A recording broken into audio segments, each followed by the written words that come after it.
जय मसीह। आज 24 जुन 2022 तदनुसार 10 असार 2079 शुक्रबार।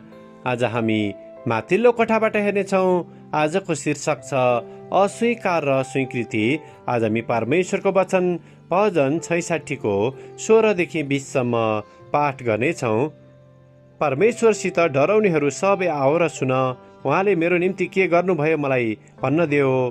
मैले मेरो मुखले उहाँलाई पुकारेँ र मेरो जिब्रोबाट उहाँको स्तुति भयो।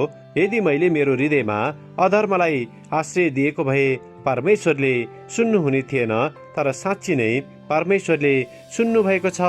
उहाँले मेरो प्रार्थनाका शब्दहरूमाथि ध्यान दिनुभएको छ।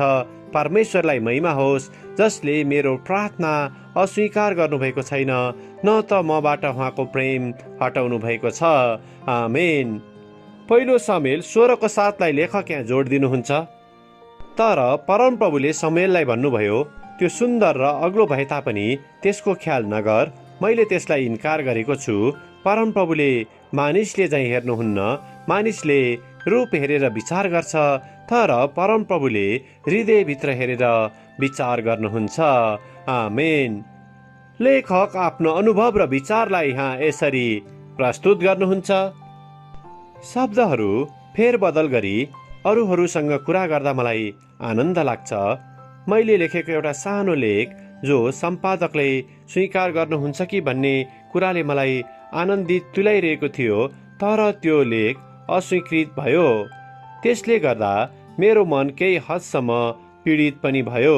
यदि तुलनात्मक रूपमा हेर्ने हो भने, जब हामीले चिनेका साथीहरूले हामीलाई पीडा दिँदा दुख्ने मनभन्दा यस्तो भिन्न परिस्थितिबाट आउने चित्त दुखाइबाट आउने पीडा अलि कम नै हुन्छ। हामी सबै फरक प्रकारका छौँ तापनि हामी प्रत्येक भित्र गहिरो प्रकारले एक अर्कालाई स्वीकार गर्ने इच्छा छ।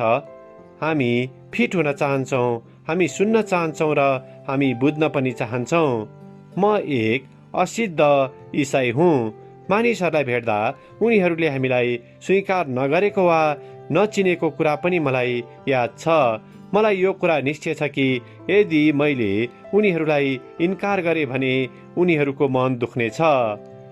येशूले प्रेम गरेका मानिसहरू समाजबाट इन्कार गरिएका व्यक्तिहरू नै थिए।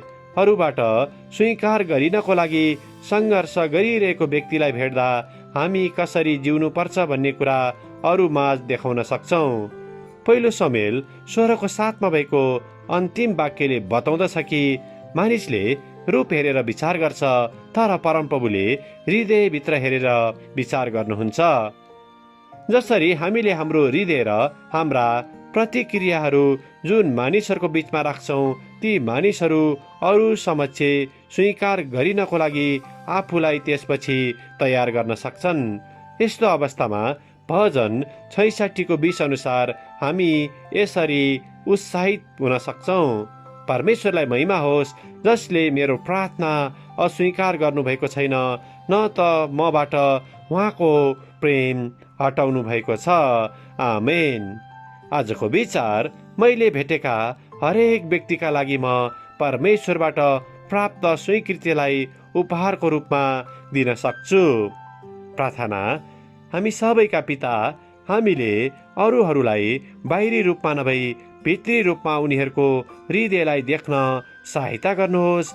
हामीलाई येशूले जस्तै अरूलाई प्रेम गर्ने मन दिनुहोस्। येशूको नाउँमा आमेन। आजको लेखक बिल पाइक, भर्जिनिया, अमेरिका।